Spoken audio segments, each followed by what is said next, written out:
யாருக்கெல்லாம் பொதுவாகவே பெரியவங்க பேசும்போது சொல்லுவாங்க, இறக்கும்போது நல்லபடியாக நல்ல சாவு வரணும்பா, யாருக்கும் எந்த தொந்தரவும் கொடுக்கக்கூடாது. பெற்ற பிள்ளைங்களுக்கோ மனைவிக்கோ கணவனுக்கோ எந்த தொந்தரவும் இல்லாமல் இயற்கையாக சாகணும்.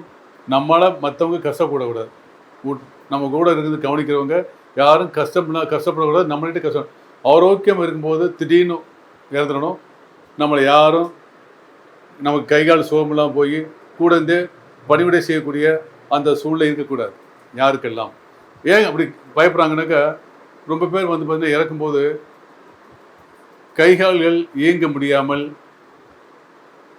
இடது பக்கம் கை கால் இயங்க முடியாமோ அல்லது வலது பக்கம் கை கால் இயங்க முடியாமோ படுத்த படுக்கையாக இருந்தது. ஒரு 2 வாரமோ 2 வருஷ காலகட்டங்களோ படுத்த படுக்கையாக இருப்பாங்க.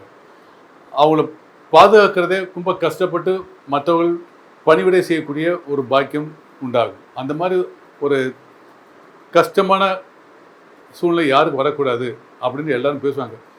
எதிரிக்கு கூட அந்த கஷ்டம் வரக்கூடாதுன்னு சொல்லுவாங்க. அந்த மாதிரி கஷ்டம் யாருக்கெல்லாம் ஸ்ட்ரோக் வந்து இறப்பாங்க இல்லைங்களா?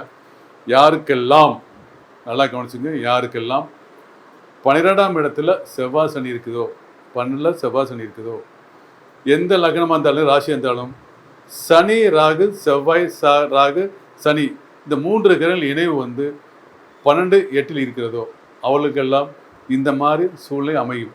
இருந்தாலும் குரு பார்த்தால் நிச்சயமாக அந்த மாதிரி சூழ்நிலை அமையாது, வந்துட்டு விளையிடும்.